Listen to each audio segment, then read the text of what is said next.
Welcome back, looters. I am your host on Tick to Loot, the channel where we turn ticks into treasure. Today we are on Lesson 6.3 of Unit 6, Risk Management.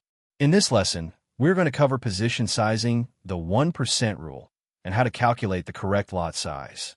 By the end of this video, you'll understand how to manage your risk effectively. Let us get into it.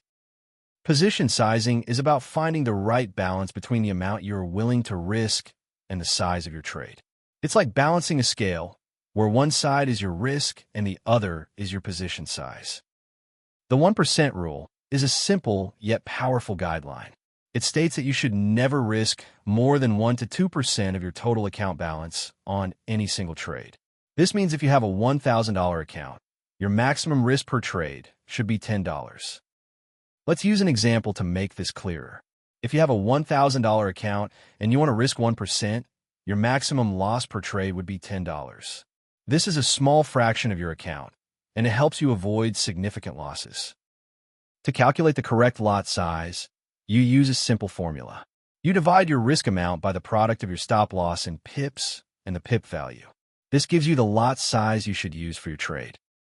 Let's say you want to risk $10. Your stop loss is 20 pips, and the pip value is $1 per pip at a 0.1 lot size.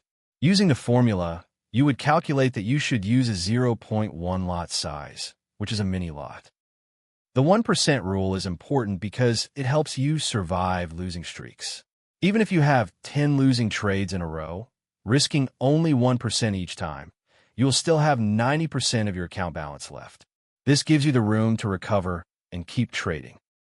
Position sizing also helps remove emotion from your trading decisions. By using a mathematical formula to determine your lot size, you take the guesswork out and make your decisions based on logic rather than feelings. To make position sizing easier, you can use a position size calculator. These are available for free online and in some trading platforms like MT4. Simply input your account balance, risk percentage, stop loss, and pip value, and the calculator will give you the correct lot size. For your practical task, use a position size calculator to determine the correct lot size for your next trade. This will help you apply what you've learned and make more informed trading decisions. That is everything for Lesson 6.3, Position Sizing. If this helped you, smash that like button and subscribe to Tick to Loot so you never miss a lesson. Drop a comment below. What was the most useful thing you learned today? See you in the next lesson, looters. Keep turning those ticks into treasure.